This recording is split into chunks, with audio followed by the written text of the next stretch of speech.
Hello दोस्तों, आप सभी का स्वागत है यूट्यूब चैनल स्टडी ग्रुप 100 में। तो चलिए आज सीखते हैं हम लोग प्रतिशत निकालना। प्रतिशत कैसे निकाला जाता है वो सीखेंगे। तो इससे पहले हम लोग प्रतिशत के अर्थों को समझेंगे, प्रतिशत का क्या अर्थ होता है। तो चलिए स्टार्ट करते हैं। तो हम लोग हिंदी और इंग्लिश दोनों शब्दों को समझेंगे। तो देखिए प्रतिशत का क्या अर्थ है। इस शब्द को अगर हम तोड़ें प्रतिशत को, तो क्या आ रहा है, प्रति प्लस शत। तो यहाँ जो शत है उसका क्या मतलब है, इसका मतलब होता है 100।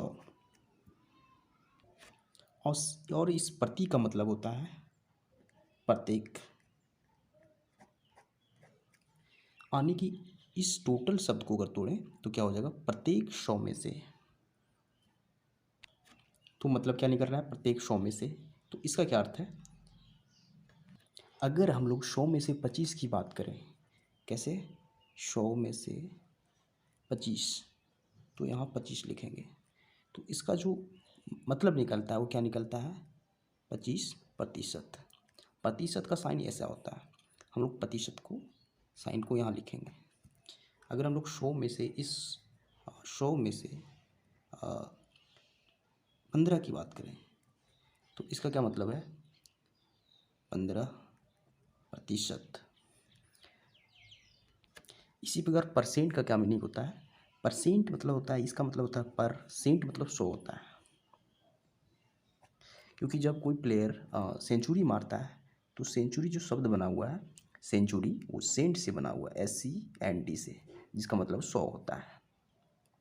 तो इसका भी मतलब समझते हैं। अगर हम इस 25% परसेंट को यहाँ लिखें, तो इसका क्या मतलब निकल रहा है, 25 यानी कि 25 लिखेंगे। पर मतलब ये साइन जो होता है पर, सेंट मतलब 100, यानी 25% का मतलब 25/100। इसी प्रकार अगर हम 60% की बात करें, 60%, तो इसका क्या मतलब है, इस 60 को यहाँ लिखेंगे। और परसेंट मतलब क्या होता है, पर मतलब इस साइन होता है, सेंट मतलब 100, तो 60% मतलब 60/100। इसी पर अगर हम 19% की बात करें, तो क्या हो जाएगा, 19/100। तो यहाँ से परसेंट और प्रतिशत का जो अर्थ होता है वो हम लोग सीख चुके हैं। अब हम लोग प्रतिशत निकालना सीखेंगे। अगर हमारे पास क्वेश्चन रहे कि 400 का 25% निकालें, 25% निकालें, तो कैसे निकालेंगे। देखिए 400 का 400 लिखेंगे। इस का मतलब गुना होता है, यानी गुना करेंगे। और 25% हम लोग जानते हैं, 25% का अर्थ होता है 25/100। तो हमारे पास एक इसे कैलकुलेशन करेंगे इसका, तो क्या हो जाएगा, इसे काटेंगे हम लोग, तो 2 जीरो इस 2 जीरो से कट जाएगा। तो टोटल कितना आ गया, 4 गुना 25 यानी कि 100। तो 400 का जो 25% निकलेगा, 25% निकलेगा, उसका आंसर 100 होगा। इसे हम लोग आंसर लिखेंगे।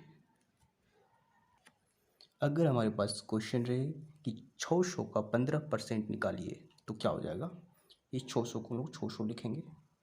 और का मतलब गुना, इस 15% का मतलब क्या हो जाएगा, 15/100। तो हम लोग काटेंगे, तो ये डबल जीरो कट जाएगा। अब हमारे पास 6 गुना 15 यानी कि 15×6 = 90।